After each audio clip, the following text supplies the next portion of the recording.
आप पढ़ाने के लिए स्वयं जाइए, नौकर को मत भेजिए। ये मत कीजिए शाखा वाले जाएंगे, शाखा वालों को जहन्नम में डालिए।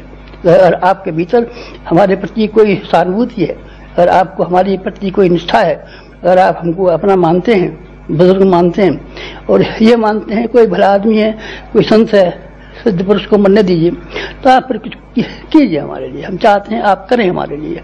हमने अपने गुरु के लिए किया है और उसने हमारे लिए किया है। आप हमारे लिए कीजिए, हम आपके लिए करेंगे।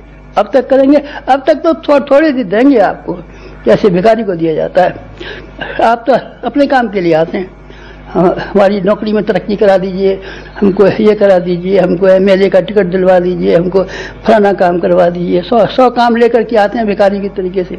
दानी की तरीके से आइए ना, दानी की तरीके से आइए ना। आप देखिए हम आपको कैसा उठा करके रखेंगे। अब भामाशाह की तरीके से आइए ना। देखिए राणा प्रताप ने उनको छाती से लगा लिया था और आंखों में आंसू टपकाते हुए कहा था, आप है इसने कि हमारी शर्म रखी और मुल्क की रखी। अब भामाशाह बन के आइए ना, भामाशाह नहीं बन सकते आप, भामाशाह नहीं हो सकते, आप जरूर हो सकते हैं। आपके पास समय है, सारे का सारा 24 घंटे का समय है। आप 8 घंटे अपने काम के लिए कमाने को रख लीजिए, 6 घंटे उसके लिए अपने गृहस्थी काम के लिए रख लीजिए और 4 घंटे आप अपने नित्य कर्म के लिए रख लीजिए। तो अभी तो आपके पास 4 घंटे बचते हैं। 4 घंटे न सही तो आप 2 घंटे तो लगाइए। मुझे उम्मीद है कि आप यहाँ से जाने के पीछे अब वो काम करेंगे जो कि हमने आपसे उम्मीद रखी है और जो हमारा मन कहता है आपसे, हमारा मन कहता है आपसे और आपसे हम आग्रह करते हैं, अनुरोध करते हैं कि आप ज्ञान रथ चलाइए, स्वयं चलाइए और आप झोला पुस्तकालय चलाइए, स्वयं चलाइए।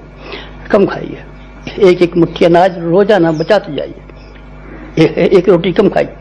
आप बीमार पड़ जाएंगे नहीं, एक रोटी खाने से अगर आप बीमार पड़ जाती हैं तो हमारी जिम्मेदारी है। 3 मुट्ठी चावल की हम खिचड़ी खाते हैं तो क्या हम आपको कमजोर दिखाई पड़ रहे हैं? आपको हमारी शक्ल दिखाई पड़ रही है कि नहीं?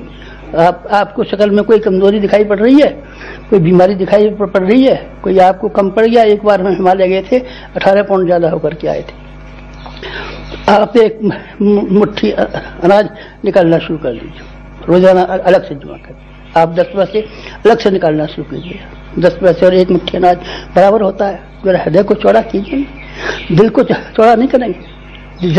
दिल आपके पास नहीं है, हृदय आपके पास नहीं है, उदारता आपके पास नहीं है, श्रम आपके पास नहीं है, शरीर आपके पास नहीं है, तो अब क्या है आपके पास? जो कुछ है उसको आपकी आज बेहद जरूरत है। समाज को बेहद जरूरत है, दुनिया को बेहद जरूरत है, इंसान को बहुत जरूरत है। आज भी इतना दुखी है, किसकी वजह से? ज्ञान के अभाव की वजह से। तो ज्ञान के अभाव की आवश्यकता को आपको पूरा करना है, तो हम कैसे करेंगे? विद्वान नहीं है आप, विद्वान तो नहीं है पर हम तो विद्वान हैं। हमारी आवाज नहीं है, हम तो अंधे और पंगे की तरीके से आप हमारे साथ में मिल जाइए ना। पंगे के टांगे नहीं थी और अंधे की आंखें नहीं थी, दोनों ने एक दूसरे का सहयोग मिला लिया और सहयोग मिला करके नदी पार कर ली। हमारा गुरु पंगा है, चल नहीं सकता है, हिमालय रहता है और उसके ऊपर बंधन लगे हुए हैं कि हिमालय की सीमा पर है, बाहर नहीं जाने पावे, सूक्ष्म शरीर ही धारण किए करके रहे, शरीर ही धारण करने पावे। उसके अंदर जो अभाव थे वो हमने पूरे किए।